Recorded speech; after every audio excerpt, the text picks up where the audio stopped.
우리 하나님의 말씀을 함께 우리 보도록 하겠습니다. 사도행전 우리 1장 6절에서 우리 11절의 말씀을 저랑 같이 좀 볼까요? 사도행전 우리 1장 6절에서 11절의 말씀입니다. 우리 교독으로 우리 하나님 말씀을 함께 힘있게 우리 선포하도록 하겠습니다. 6절입니다. 그들이 모였을 때 예수께 여쭈어 이르되 주께서 이스라엘 나라를 회복하심이 이때이니까 하니 이르시되 때와 시기는 아버지께서 자기의 권한에 두셨으니 너희가 알 바 아니요 오직 성령이 너희에게 임하시면 너희가 권능을 받고 예루살렘과 온 유대와 사마리아와 땅끝까지 이르러 내 증인이 되리라 하시니라. 이 말씀을 마치시고 그들이 보는데 올려져 가시니 구름이 그를 가리어 보이지 않게 하더라. 올라가실 때 제자들이 자세히 하늘을 쳐다보고 있는데 흰옷 입은 두 사람이 그들 곁에 서서 이르되 갈릴리 사람들아 어찌하여 서서 하늘을 쳐다보느냐? 너희 가운데서 하늘로 올려주신 이 예수는 하늘로 가심을 본 그대로 오시리라 하였느니라. 아멘. 네, 오늘은 우리가 4단계 비대면으로 우리 공동체가 예배를 드립니다. 여러분은 가정에서 이렇게 예배 잘 드리고 계십니까?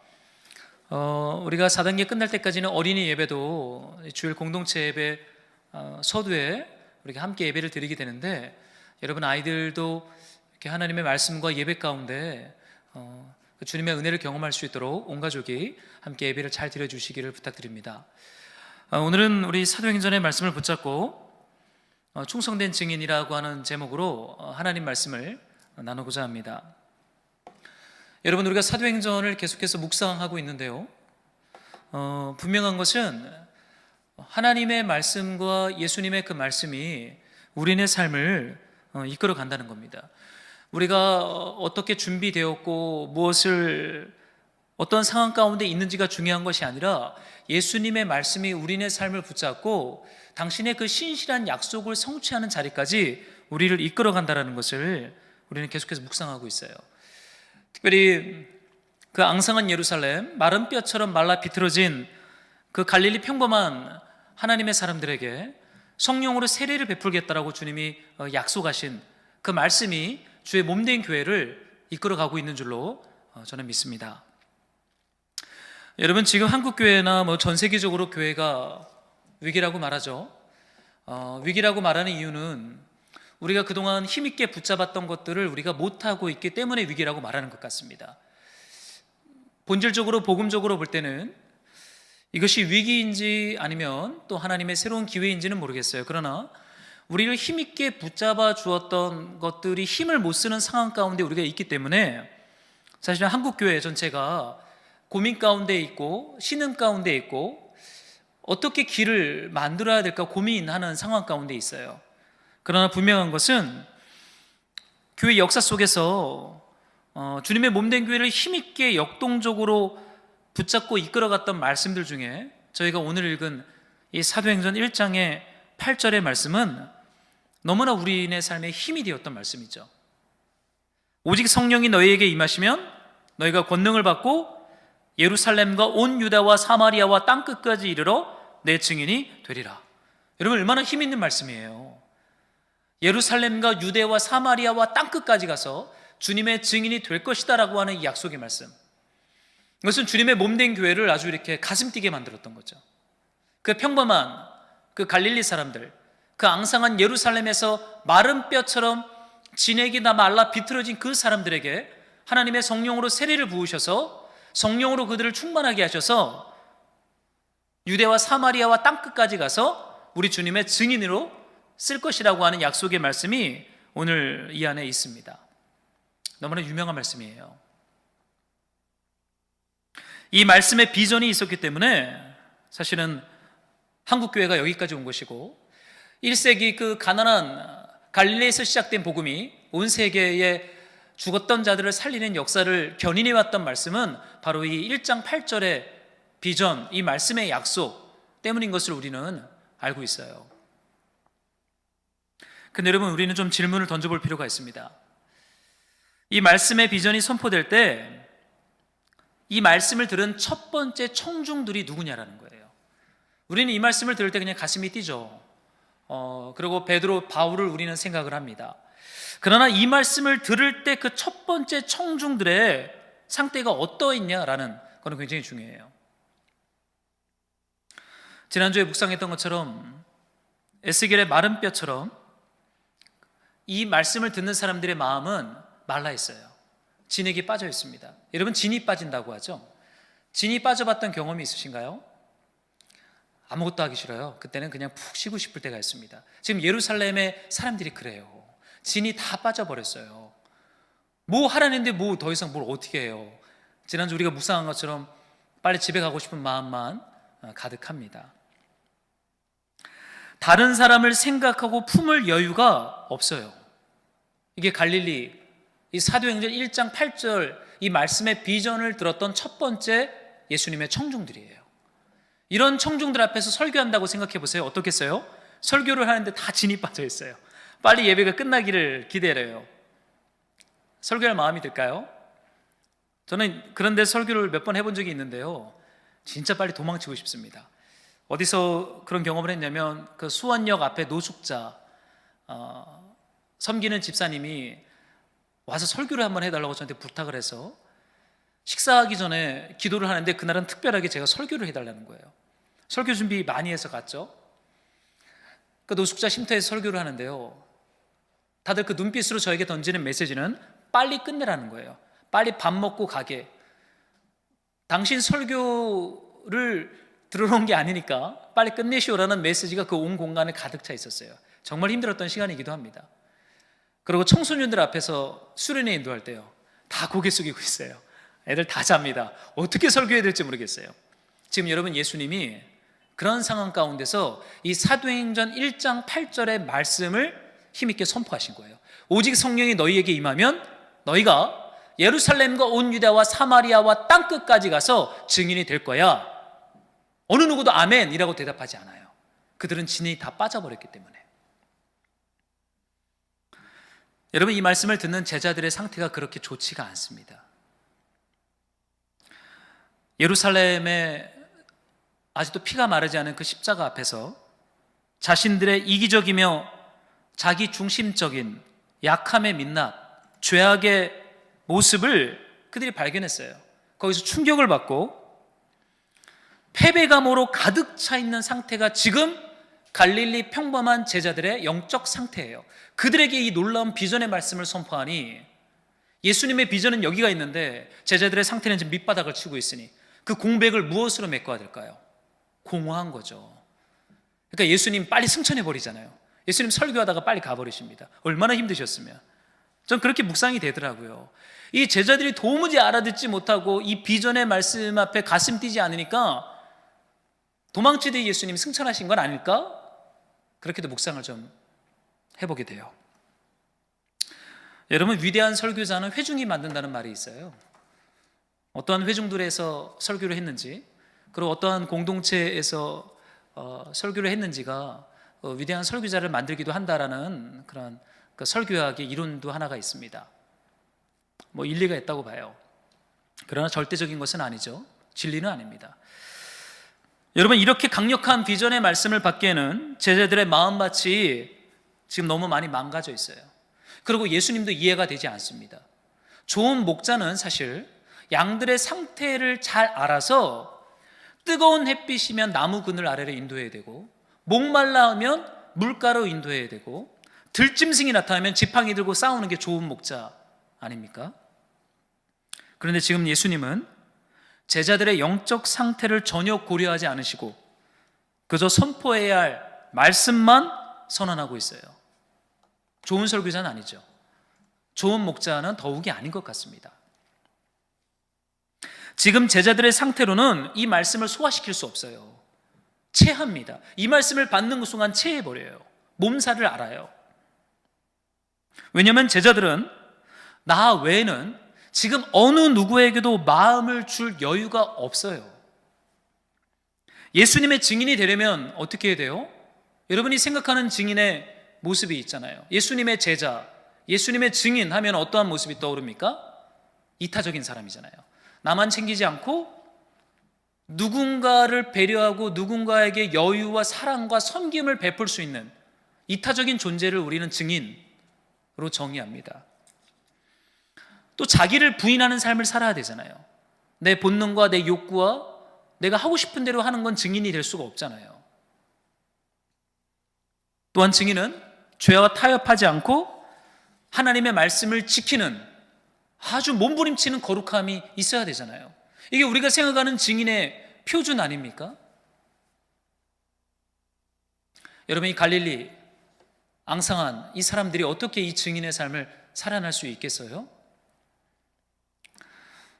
내 영혼, 내 삶의 생존을 지키는 것조차 버거운 것이 이 예수님의 말씀의 비전을 들었던 첫 번째 청중들의 영적 상태였습니다. 나 하나도 버거운데 사마리아와 유대와 땅끝까지 가서 증인의 삶을 살래요. 여러분, 사람은요 보통 비전 앞에서 두 가지 반응을 보입니다. 어떠한 비전이 선포됐을 때 그 비전 앞에 사람들은 보통 저는 두 가지로 반응한다고 봐요.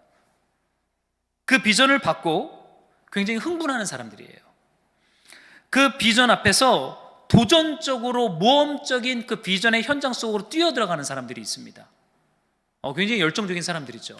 그렇게 반응하는 사람들이 있어요. 반면에 그 선포된 비전이 내 삶과 전혀 어울리지 않는다고 생각하면 강하게 부인하진 않아요. 그건 거짓말에 이렇게 싸우지 않습니다. 강하게 부인하진 않지만 냉소적으로 나와 상관없는 말씀이라고 이렇게 묻어두는 거예요. 저건 좋은 말씀이야, 저건 진리야, 그런데 나랑은 좀 상관없어, 이렇게 약간 냉소적으로 그 말씀을 묻어두는 거예요. 저는 이 반응이 굉장히 위험한 반응이라고 생각합니다. 강한 부정은요 돌이킬 힘이 있어요. 돌이킬 여지가 있어요. 그러나 강한 부정도 아니고 적극적인 긍정도 아닌 차가운 냉소, 드러내지 않은 냉소로 그것을 대할 때는요, 그 미지근함 앞에서는 사실은 예수님도 그런 사람을 변화시키기 힘듭니다. 여러분, 예수님의 비유 중에 달란트 비유가 있죠. 5달란트, 2달란트, 1달란트 받은 종이 나옵니다. 2달란트 받은 사람들은 열심히 나가서 적극적으로 일해서 2배를 남겼어요. 근데 1달란트 받은 종은 어떻게 반응합니까? 주인이 올 때까지 그 1달란트를 땅에 묻어둬요.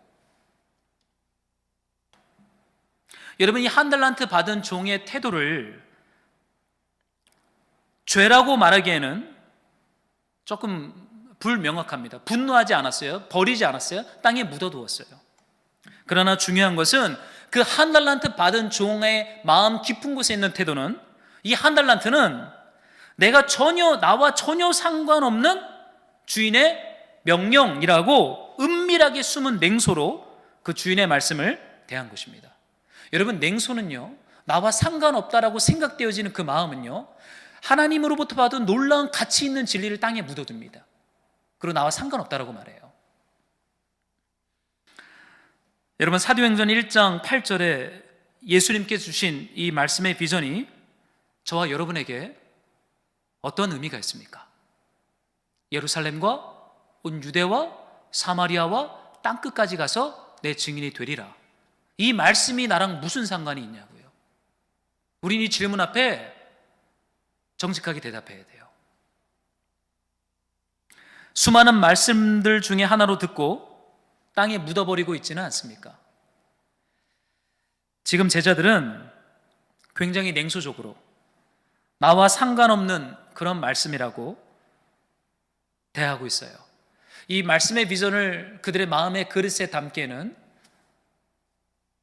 섞이지 않는 물과 기름인 것처럼 그들의 마음의 상태가 여러분 그렇습니다. 여러분, 우리도 어때요? 그 갈릴리 첫 번째 제자들과 지금 우리의 마음은 어떻습니까? 그런데 여러분, 더 놀라운 것이 있어요. 예수님께서 그 청중들의 상태를 신경 쓰지 않는다는 거예요. 듣든지 아니 듣든지 계속 선포하세요. 이런 분들이 참 멋있는 분이죠. 할 말을 다 해야 됩니다. 예수님 할 말씀을 다 하시죠. 예루살렘과 온 유대와 사마리아와 땅끝까지 가서 증인이 될 것이란 이 말씀의 비전을 다 선포하신 후 제자들의 반응을 듣지 않으세요. 보지 않으세요. 피드백 듣지 않아요. 그리고 어떻게 하세요? 후다닥 도망치듯이 하늘 위 구름 뒤로 승천하십니다. 저는 이 말씀을 묵상하다가 급하고 강한 바람처럼 임하시는 성령과 좀 비슷하게 급하고 강한 바람처럼 예수님이 도망치듯이 승천해 버리세요. 9절에 이런 말씀이 있죠. 이 말씀을 마치시고 그들이 보는데 올려져 가시니 구름이 그를 가려 보이지 않게 하더라. 여러분, 예수님 보이지 않아요. 예수님 이제 이 땅에 없습니다. 이거 예수님의 마지막 말씀이었어요. 사도행전 1장 8절은 예수님의 마지막 말씀입니다. 제자들의 심장에 꽂혀야 할 마지막 중요한 말씀을 하고 가셨어요. 여러분, 사람은요, 마지막 남기는 그 한마디가 그 인생을 보여준다고 하잖아요. 예수님이 이 말씀을 이루기 위해 이 땅에 오셨고 십자가에 못 박히셨고 부활하셨고 승천했어요. 그리고 이 말씀을 남기십니다. 아무것도 남은 게 이제 없죠. 목자도 없고 예수님도 없고 그 거대한 세상에서 그들을 지켜줄 교회도 없습니다. 무엇만 남았어요? 예수님의 말씀만 남았어요. 저는 이 말씀을 묵상하면서 그 제자들을 상상하며 그림을 그려보는데, 전쟁이 끝난 폐허 위에 엄마를 잃고 우는 그 아이의 모습이 그려지기 시작했어요. 그 허망한 눈빛으로 하늘을 보면서 엄마가 어디 있을까? 나를 지켜줄 공동체가 어디 있을까? 기르는 아이를 이 제자들의 모습에서 발견하게 됩니다.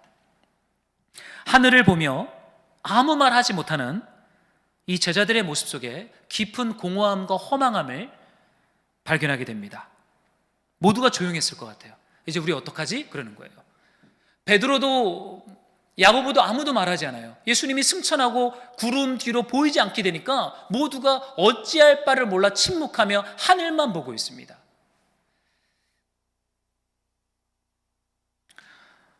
여러분, 예수님이 우리를 때로는 이렇게 내팽개치듯이 전쟁 한복판에 그냥 두고 떠나실 때가 있죠. 아무리 기도해도 이 성령의 역사는 일어나지 않고 표적과 기적과 능력은 일어나지 않아요. 그냥 홀로 버려진 것처럼 우리를 둬요. 그러면서 이 말씀만 덩그러니 우리의 삶에 움직일 뿐입니다. 저는 이 말씀 묵상하다가 오늘날 만약에 이 말씀을 우리에게 적용한다면 어떠한 상황일까? 제자들에게 예수님이 사라졌다는 것이 21세기를 살아가는 우리에게 어떤 의미일까요? 여러분, 한번 생각해 보세요. 우리에게 십자가를 단 예배당이 다 없어졌어요. 십자가를 단 예배당이 다 셧다운 됩니다. 문을 닫았습니다. 전 그것과 동일한 메시지라고 봐요. 예수님이 제자들을 떠나 구름 뒤로 승천하셨다고 없어졌다라는 것은 우리가 예배하러 가고 말씀을 듣고 목양을 받으러 갈 수 있는 이 땅의 모든 교회들이 다 셧다운, 건물 내 교회들이 셧다운 된 것입니다. 그리고 예수님을 믿는 사람들이 없고 나 혼자 홀로 예수를 믿는 사람으로 어떠한 도시에 혼자 거하게 됐다는 걸 상상해 보세요. 예수 믿는 사람들이 없어요. 예배드리러 갈 예배당이 문을 다 닫았어요. 나만 예수를 믿고 있어요. 그 마음이 어떨 것 같아요? 충격, 당황, 외로움, 고립, 막막함입니다. 그렇지 않겠어요? 우리 가정만 덩그러니 도시 한복판에 남았는데 우리만 예수를 믿고 다 예수를 안 믿어요. 그리고 교회가 없어요. 그럼 어떨 것 같아요? 충격을 받죠. 두려울 것 같아요. 근데 여러분, 기억해야 될 건요, 사실 기독교는 이런 막막한 상황 속에서 시작된 하나님 나라 운동입니다. 기독교는 이렇게 시작됐어요. 아무도 예수를 믿지 않았고 교회도 없었고 예수도 없었어요. 덩그러니 남은 것은 예수님의 말씀, 그 말씀만 남은 그 광야 한복판, 폐허더미 전쟁 한복판에서 그 소수의 사람들을 통해서 시작된 하나님 나라 운동이 기독교고 교회고 지금의 역사를 이끌어온 하나님의 동력이었어요. 여러분, 좀 질문을 드리고 싶습니다. 여러분이 만일 교회가 하나도 없는 나라, 그 도시에 예수님을 믿는 유일한 가정으로 여러분이 존재한다면 여러분 무엇을 시작하겠습니까? 뭘 시작하겠어요? 교회가 없고 믿는 신자 공동체가 없이 우리 가족들만 예수님을 주라 믿는 그 나라 도시 한복판에 여러분이 덩그러니 여러분만 존재하면 여러분 뭘 시작할 겁니까? 그 현장에 가봐야 되겠죠. 그 현장에 가면 답은 나옵니다. 이 질문을 가슴에 품고 오늘을 살아가는 사람들이 누구라고요? 증인이에요. 증인. 교회도 없었어요. 예수님도 없어요. 승천하셨어요. 그들을 목회해주고 목양해줄 사역자들도 없어요. 말씀만 남았어요. 그거 하나 붙잡고 거기를 살아가는 사람들이 누구라고요? 증인입니다. 증인. 의도적으로 예수님은 말씀만 남겨놓고 급하게 덩그러니 떠나버리셨어요. 여러분, 요즘 코로나를 통과하면서 기독교의 위기라고 말해요.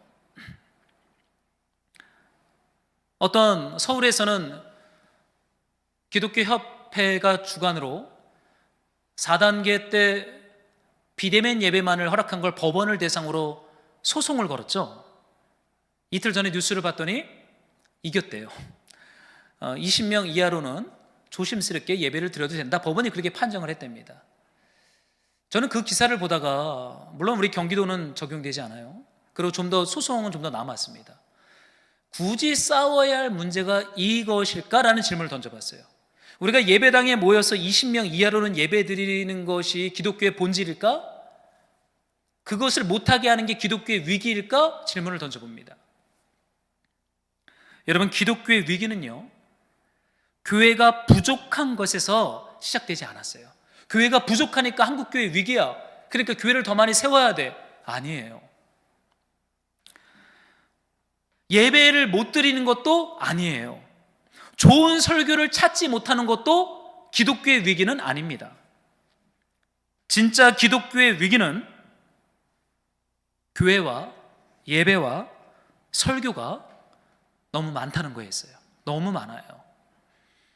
교회가 너무 많아서, 예배가 너무 많아서 그 교회의 영광과 예배의 영광의 가치를 잃어버렸어요. 가슴 뛰게 하는 그 교회의 비전, 그 예배의 비전을 상실했어요. 너무 먹을 것이 많으니까 뭘 먹어도요 맛이 없는 시대가 되어버렸어요. 그게 오늘날 우리 기독교의 저는 위기라 생각해요. 뭘 먹어도 맛이 없어요. 맛을 잃어버렸어요. 더 자극적인 것을 찾습니다.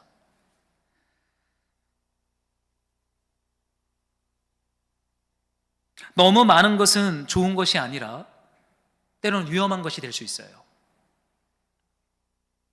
여러분, 이제 이 갈릴리 출신의 제자들 예수님이 없습니다. 안 계셔요. 또한 예루살렘에는 아직 교회가 없어요. 예수님도 없고 교회도 없어요. 암흑기 아닙니까? 이거 완전한 패배와 절망의 시대 아니에요? 예수와 교회가 없으니 무슨 소망이 있겠어요? 그러나 무엇이 남았습니까? 우리 예수님의 말씀, 약속이 살아있어 좌우의 날성검처럼 이 평범한 앙상한 갈릴리 사람들의 심령을 뚫고 들어가고 있어요. 그들은 느끼지 못하지만 그 말씀이 살아서 그들의 심령을 뚫고 있어요. 이것이 예수님이 담대하게 도망치듯이 걱정하지 않고 급하게 하늘로 승천하셨던 우리 예수님의 담대함입니다. 걱정하지 않아요. 여러분, 걱정하지 않고 그냥 둘 때 그들은 증인이 되고 제자가 됩니다. 여러분, 너무 많은 돌봄과 케어가 우리를 때로는 약하게 할 수 있어요. 우리는 때로 돌봄과 케어가 없는 광야 한복판에 말씀만 가지고 덩그러니 들어가는 게 필요해요. 이것은 예수님이 증인을 만들었던 예수님의 제자 훈련 방식이었습니다. 오늘날은 더 많은 훈련과 케어, 목양이 증인 만든다라고 하는 구조를 가지고 훈련을 합니다. 그러나 예수님 그렇게 하지 않았어요.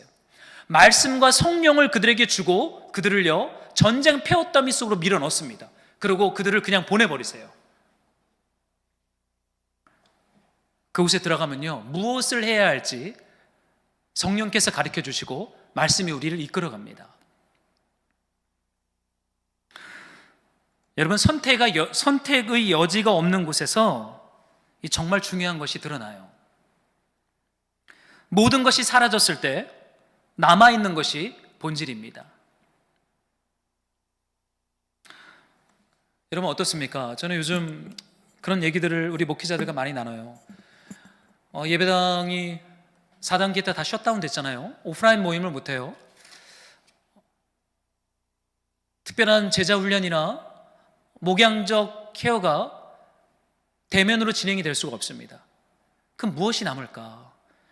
우리가 그동안 우리 기독교를 힘있게 했던 것들이 다 힘을 잃었어요. 예배당, 훈련, 모임, 강의 다 힘을 잃었어요. 그러면 정말 남는 것이 무엇일까? 질문을 던져보게 되었습니다. 예배당이 셧다운되고 모임을 못하게 해도 마지막에 남는 게 무엇입니까? 예수님의 말씀이에요. 예수님의 약속이에요. 그것 가지고 덩그러니 광야 속으로 들어가는 거예요. 저는 이것이 기독교의 본질이라고 믿어요. 우리가 붙잡고 집중해야 할 너무나 중요한 한 가지를 예수님은 주님의 몸된 교회를 세우기 전에 드러내고 있습니다.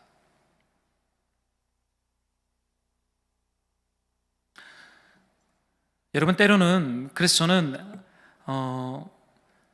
이 개척의 자리를 우리 동료 목회자들을 만날 때마다 저는 권면합니다. 개척하라 그래요. 웃자고 하는 소리가 아니라 정말 진심으로 우리 동료 목회자들한테 그런 권면의 말을 저는 참 많이 합니다.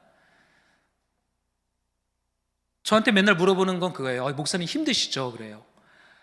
난 항상 대답하는 건 네가 더 힘들어 보인다, 그런 얘기를 합니다. 저는 안 힘들어요. 물론 또 다른 종류의 힘듦이 있지만 이 개척이라고 하는 자리가 저를 견인해가는 그런 힘이 있어요. 이전에 생각해보지 않았던 질문과 고민들이 시작되어지고 이전에 해보지 않았던 기도들이 시작되어집니다.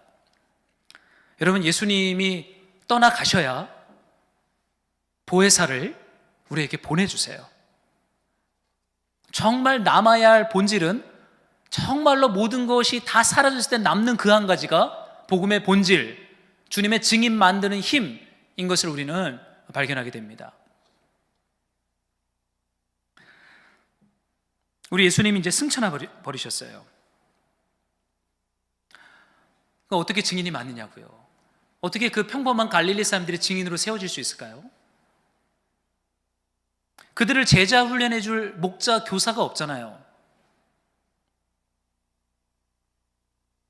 사실 갈릴리 제자들 안에는 예수님의 증인이 될 만한 성품, 삶의 품격 있는 태도, 거룩함, 성실함이 그들 안에는 없어요. 우리가 초반에 나눴던 것처럼 전혀 증인이 될 만한 조건을 가지고 있지 않은 사람들입니다. 여러분, 이런 사람들이 어떻게 예수님의 증인이 됩니까? 여러분, 증인이 된다는 것은 여러분 꼭 기억해야 될 것이 누군가에 가서 지식을 전달해 주는 게 증인이 아닙니다. 지식 전달자, 보고 들은 것을 가서 말해 주는 것을 우리는 증인이라고 종종 생각하는데 여러분, 그렇지 않아요. 증인이 된다는 것은 우리가 보고 들은 그 스승을 닮고 따라가고 그분과 연합되어지는 것을 성경은 끊임없이 말하고 있습니다. 여러분, 지식의 전달, 지식의 선언은 사실 아무런 변화를 일으키지 못해요. 여러분, 기독교 역사 속에서 가장 위대한 증인을 뽑으라고 한다면 여러분 누구라고 말을 하겠습니까? 누가 예수님의 제자 중에 진짜 위대한 증인 같아요?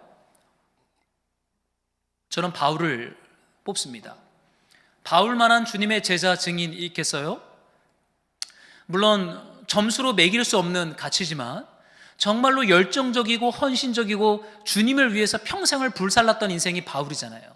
근데 그 바울이요, 이런 고백을 해요. 본인이 고린도 교회를 복음을 전해서 개척을 하지 않습니까? 근데 그 바울이 고린도 교회에게 이런 편지를 씁니다. 고린도전서에 있는 말씀인데요, 4장 15절이에요. 그리스도 안에서 1만 스승이 있으되 아버지는 많지 아니하니 그리스도 예수 안에서 내가 복음으로써 너희를 낳았습니다. 여러분, 증인은 단순히 지식을 전달하고 가르치는 사람이 아니라 바울의 고백처럼 아버지가 되는 것입니다. 어머니가 되는 것이에요. 그리스도 예수 안에서 복음으로써 누군가를 잉태하고 누군가를 복음으로 출산하는 그 산고의 고통과 시간을 통과하는 사람을 누구라고 말합니까? 증인. 이러한 삶의 방식으로 바울은 가는 곳마다 사람을 잉태했고 출산했고 그들을 통하여 주님의 몸된 교회가 세워졌어요. 하나님의 나라가 확장이 되었어요. 여러분, 나는 지식이 부족하니까 증인이 못 돼. 그 틀린 논제입니다. 지식과 상관없어요. 복음으로써 잉태하고 낳는 과정이 증인의 삶입니다. 바울은 아이를 잉태하고 출산하는 모습으로 증인으로서의 부르심을 여러분 감당했어요. 아이 키워보셨나요? 지금 키우고 계시죠? 저는 아이 키우는 게 사역하는 것보다 10배는 힘든 것 같습니다. 사역은 사람들한테 인정이라도 받죠. 아이 키우는 건요, 인정이 없어요. 그 아이들에게 진리를 가르치는 것으로 그 아이가 건강하게 자랍니까? 제가 아이들한테 애들이 올바른 길을 가지 않으면 제가 가끔 혼을 낼 때가 있습니다. 이렇게 가르칠 때가 있어요. 우리 둘째가 첫째보다 2살이 어린데 첫째 언니한테 함부로 하거나 손찌검을 하면 제가 정말 따끔하게 혼을 냅니다. 그럼 그 둘째가 어떻게 반응하냐면요, 동일하게 저를 따끔하게 혼을 냅니다. 저를 때리거나 가끔 저한테 침까지 뱉어요. 진리를 말해도 애들이 변하질 않아요. 여러분, 진리를 가르친다고 해서 아이가 건강한 성인이 되는 것은 아니에요. 아이를 키우다 보면요, 분유 먹이다가 아이들이 그냥 토하잖아요. 그거 온몸으로 받아야 돼요. 그렇게 수고하고 또 수고하고 또 수고하는 삶, 이게 어미의 삶입니다. 근데 바울은 그걸 비유로 들고 있어요. 바울은 자신을 진리를 가르치는 교사라고 말하지 않아요. 내가 진리를, 성경을 잘 가르쳤기 때문에 교회가 세워졌다, 그렇게 말하지 않아요. 아이를 잉태하고 출산, 양육하는 어미로 자신을 소개합니다. 여러분, 이게 증인이에요. 이러한 방식으로 증인의 길을 걸어가라고 예수님 초청하고 있고, 성령께서는 그렇게 사도들을 이러한 방식으로 증인의 길을 걸어가도록 인도해 가셨습니다. 여러분, 이런 길 갈 수 있겠어요?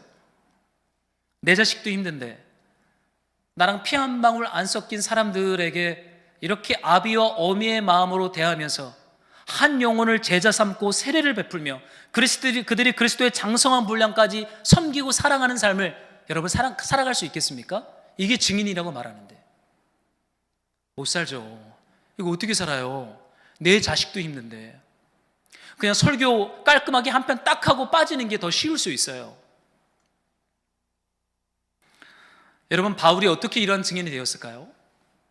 저는 가끔 바울을 묵상하는 걸 참 좋아해요. 여러분, 바울은 사실 착한 사람이 아니에요. 객관적으로 그의 인간성과 그의 성격을 분석한다면 참 A형 같습니다. 죄송해요. A형 있는지 모르겠지만 보통 우리가 A형들을 지랄 맞다 이런 표현 쓰는데 진짜 이 사람 문제가 많은 사람이에요. 교만하고 자기 잘난 맛이 사는 사람이 이 바울입니다. 공부도 잘했어요. 바리새인 중에 바리새인이 있고 가말리엘 학파의 수석 제자였어요. 공부할 만큼 했습니다. 진리 배울 만큼 배웠고 가르칠 만큼 가르치는 지도자였습니다. 근데 그 결국이 뭐였어요? 사람을 살리라고 가르쳤던 진리로 사람을 잡아 죽입니다. 여러분, 진리는 사람을 살리는 데 사용되어야지 사람을 판단하고 죽이는 데 사용되면 안 돼요. 근데 바울은 자신이 배운 진리로 사람을 죽이기 시작해요. 사도행전 9장 1절을 보니까 여전히 위협과 살기가 등등했다. 여러분, 이것이 사람의 한계예요. 내 열심, 내가 받은 훈련, 내 삶의 어떠한 경험, 여러분, 그것으로 우리가 정말 그리스도의 마음을 아는 어미의 그 증인된 자리로 나갈 수 있을까요? 성경은 말합니다. 위협과 살기가 등등하여 사람 잡는 사람 된다. 위험한 거죠. 내가 한 공부로 사람을 판단하고 정죄하고 가르치려고 든다면 그 사람 잡는 겁니다. 여러분, 증인은 삶의 경험과 열심, 수련과 고단한 준비로 세워지는 자리가 아니에요. 우리가 훈련을 많이 받아서 증인이 되는 게 아니에요. 증인은 예수님의 영, 성령이 임할 때 복음으로써 내가 너희를 낳았다라고 말하는 그 참된 증인으로 우리는 세워지게 됩니다. 성령이 말할 수 없는 탄식으로 우리 안에 일하면서 우리 안에 있는 그 위협과 살기를 해체시키고 그리스도를 닮아가는 존재로 우리를 견인해 가야 돼요. 여러분, 성령으로 충만하지 않은 지식, 진리는 사람을 죽입니다. 성령으로 충만하지 않은 사람의 열심은 사람을 판단하고 잣대질합니다. 성령으로 시작하지 않은 증인의 일들은 나를 드러내는 업적들이 됩니다. 그러니 여러분, 너무 뒤로 물러설 필요 없어요. 나는 이런 바울과 같은 성품이나 태도가 없고 나는 잘 준비가 되지 않았고 난 신앙 경험도 짧고 상관없어요. 그것이 증인의 기준, 증인이 증인되는 동력이 아니에요. 그건 오히려 사람 잡는, 나를 드러내는 자랑거리가 될 수 있죠. 여러분, 바울이 어떻게 이 증인이 되었어요? 이 갈릴리, 이 앙상한 사람들이 어떻게 예루살렘과 온 유다와 사마리아와 땅끝까지 가서 복음으로 수고하며 그들을 잉태하고 그들을 출산하며 그리스도의 사랑으로 주님의 몸된 교회를 세우기 시작합니까?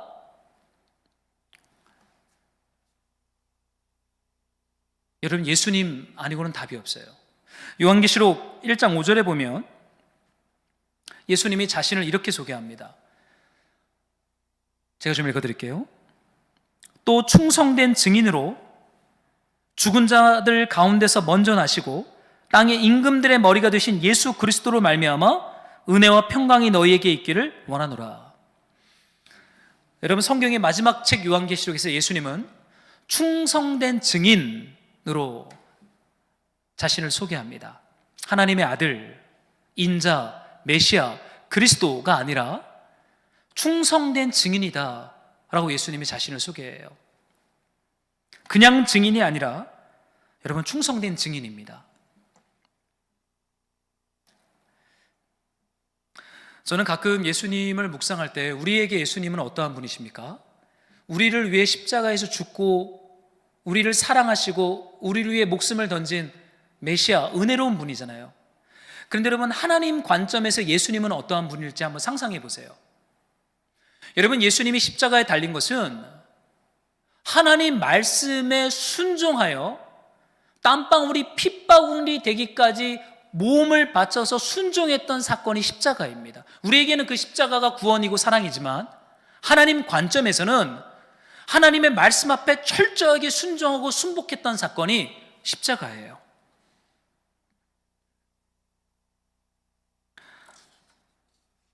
여러분, 이 땅에 증인이 될 만한 사람은 없어요. 우리 예수님이 유일한 증인이셨고 충성됨으로 하나님께 보냄받은 그 일을 감당하시고 부활하셨고 승천하셨고 하나님 보좌 우편에 앉아 계십니다. 여러분, 예수님의 충성됨이 없이는 십자가가 없어요. 예수님의 충성된 순종이 있었기 때문에 십자가가 있습니다. 십자가가 없이는 부활이 없어요. 부활이 없이는 성령이 없으며 성령이 없이는 주님의 교회와 증인들은 더욱더 없습니다. 여러분, 증인을 증인되게 하는 힘은 우리 안에 있는 경험과 훈련과 우리 안에 있는 성품과 태도가 아니에요. 예수님의 충성됨, 여러분, 그것이 우리를 증인 만들어요. 그러니 예수님이 담대하게 선포한 거예요. 너희가 성령을 받으면, 우리 한번 이 말씀을 한 번 더 같이 읽어봅시다. 1장 8절인데요 우리 다 같이 한번 읽을까요? 함께 시작.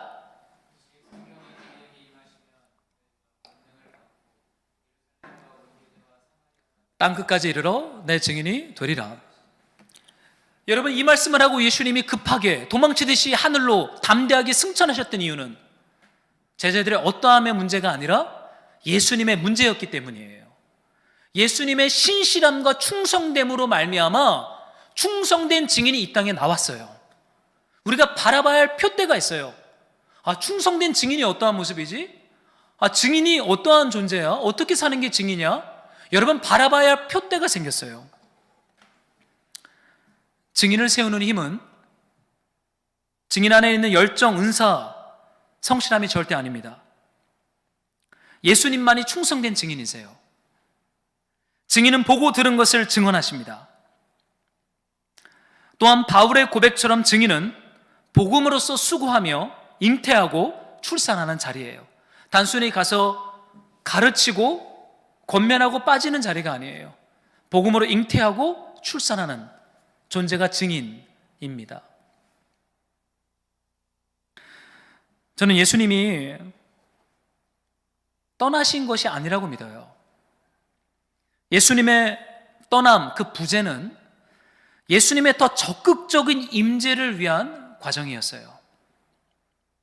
이제 예수님은 당신의 성령을 통해 부름을 받은 신자들 안에 당신께서 보고 들은 진리를 성령을 통하여 날마다 가르치시고 보이시고 말씀이 육신이 되는 일을 하게 할 겁니다. 여러분, 이 말씀을 한 달란트 받은 종처럼 땅에 묻어두지 마세요.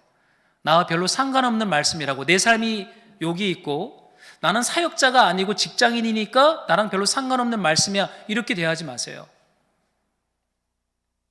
예수를 주와 그리스도라고 고백하는 모든 신자들에게 유효한, 그리고 마지막 예수님의 유언의 말씀으로 주어졌던 이 말씀의 비전입니다. 우리는 5달란트, 2달란트 받은 종처럼 적극적으로 이 말씀을 믿고 나아가서 성령께서 일하시도록 우리를 드려야 돼요. 냉소적으로 반응해서는 안 돼요. 진이 빠졌어도 감정과 상관없이 이 진리를 받아들이는 것입니다. 여러분, 예수님께서 마태복음에서도 이런 말씀하셨죠. 사도행전에서는 성령이 너에게 임하시면 너희가 증인이 될 것이다 라고 말했지만, 마태복음 28장에서는 좀 다른 표현으로 이렇게 말을 합니다. 너희는 가서 모든 민족을 제자로 삼아 아버지와 아들과 성령의 이름으로 세례를 베풀고 내가 너희에게 분부한 모든 것을 가르쳐 지키게 해라. 모든 민족을 제자 삼는 게 여러분 증인입니다. 이 말씀이 너무나 여러분 거대해 보이죠. 나는 지금 모든 민족은 둘째치고 파주에 사는데, 이 작은 동네에 사는데 무슨 모든 민족이야. 이게 너무 동떨어진 것 같잖아요. 근데 포인트는 모든 민족이 아닙니다. 여러분, 제자를 삼는 거예요. 어디에 있든지 간에 제자를 삼는 거예요. 나는 선교지에 가야 제자를 삼겠다. 선교지 가서도 제자 못 삼습니다. 지금 그 일을 시작하지 않고 연습하지 않는다면 우리에게 땅끝은 사실 별 의미가 없는 공간일 수 있어요. 모든 민족을 제자로 삼아라 라고 할 때 여러분, 그것은 잉태하고 출산하는 그 수고하는 삶으로 하나님 우리를 부르고 있어요. 한 영혼을 제자 삼는 것이죠. 그런데 우리가 누군가를 제자 삼기 전에 충성된 증인이신 예수께서 우리를 제자 삼아 주셨어요. 여러분, 이게 복음입니다. 여러분, 제자가 돼보지 않은 사람은 제자를 못 삼아요. 예수님이 강력하게 자신감 있게 담대하게 말씀했던 이유는 우리 예수님은 진짜 좋은 증인이세요. 그분은 단순히 성경 몇 개 가르치고 끝내지 않았어요. 우리랑 밥을 먹고 우리랑 함께 하시고 우리의 발을 씻기시고 우리가 쌈박질할 때 그 자리에서 같이 대화하시고 우리가 도망칠 때 도망치지 말라고 말씀하시고 부활하시고 나타나셔서 40일 동안 우리에게 성경도 가르치셔 주셨어요. 복음으로써 잉태하고 출산하기 위해서 산고의 수고를 했던 분이 산파 그리스도 메시아 예수이십니다. 그분은 하나님의 말씀 앞에 철저하게 순종하는 증인이었어요. 그분이 우리를 제자 삼았어요. 여러분, 우리를 제자 삼은 분이 누군지를 여러분 기억하세요. 누구의 제자냐? 나 어느 교회 아니에요. 우리를 제자 삼은 분은 메시아 그리스도 예수가 우리를 제자 삼았어요. 그래서 뭘 하셨어요? 우리에게 세례를 베풀었어요. 침례라 그러죠. 물속에 완전히 들어갔다가 꺼내셨어요. 그러나 요한의 물 세례뿐만 아니라 십자가 죽음과 부활로 우리에게 성령으로 그렇게 세례를 베풀었어요. 누가? 이 충성된 증인, 그분의 제자가 바로 저와 여러분입니다. 그러니 성령의 세례를 받았으니 우리는 그 성령으로 말미암아 그 참된 증인이고 스시키 그리스도를 본받고 따라가고 모방하고 본을 받고 그분과 연합되어지는 자리까지 나아가게 될 거예요. 여러분, 이 복음을 가지고 우리가 한 사람한테 가는 거예요. 그 한 사람을 제자 삼는 거예요. 여러분, 전도를 너무 쉽게 전도지 주는 것으로 규결시키지 마세요. 우리 예수님은 전도하란 말을 안 하셨고 제자를 삼으라 그러셨어요. 제자는 스승의 이름을 알고 스승도 그 제자의 이름을 알아요. 그의 삶의 습관을 알아요. 그의 고민을 알아요. 그의 삶을 알아요.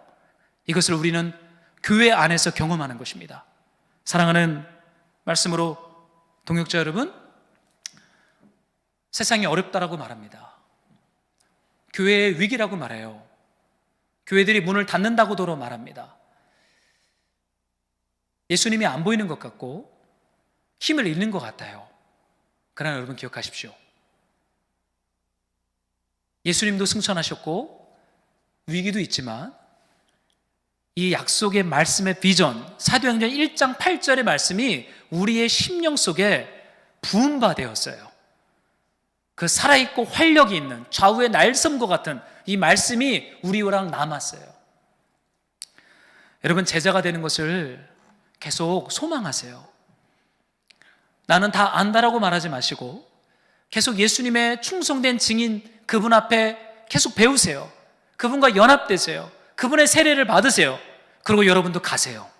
예루살렘으로 가시고 유대로 가시고 사마리아로 가시고 땅끝으로 가세요. 그 비전의 말씀이 나랑 상관없다라고 한계 짓지 마시고 성령께 여러분의 삶을, 우리의 삶을 드립시다. 그러면 저는 이 사도행전에 있었던 이 힘있는 이 성령의 역사는 계속 우리의 삶에 여전히 유효하고 실제의 말씀으로 저는 이루어질 줄로 저는 믿습니다. 여러분, 제자 삼으려고 하는 분이 있습니까? 여러분, 시작하십시오. 가서 커피도 한잔 하시고 선물도 하나 주시고 문자도 하나 보내세요. 시작은 지극히 작은 자에서부터 시작되는 것입니다. 우리는 너무나 거대한 모든 민족과 땅끝의 마음을 다 빼앗겨 버렸어요. 마태복음 25장에선 우리 예수님 재림하셔서 하나님 나라를 보여줄 때 그 기준은 지극히 작은 자에게 한 것이 나에게 한 것이라고 말해요. 여러분, 이것이 증인이 가야 시작해야 할 일입니다. 누구든지 알 수 있어요. 지극히 작은 자에게 여러분 가셔서 시작하십시오. 우리 예수님 기뻐하실 거예요. 그리고 제자 삼으세요. 왜냐하면 우리는 제자가 되었기 때문에. 충성된 증인, 우리 그리스도 예수의 열심, 그분의 신실함이 우리를 신실한 충성된 증인으로 만들 것입니다. 우리 이 말씀을 붙잡고 우리 한번 같이 찬양하고 기도하기를 원합니다.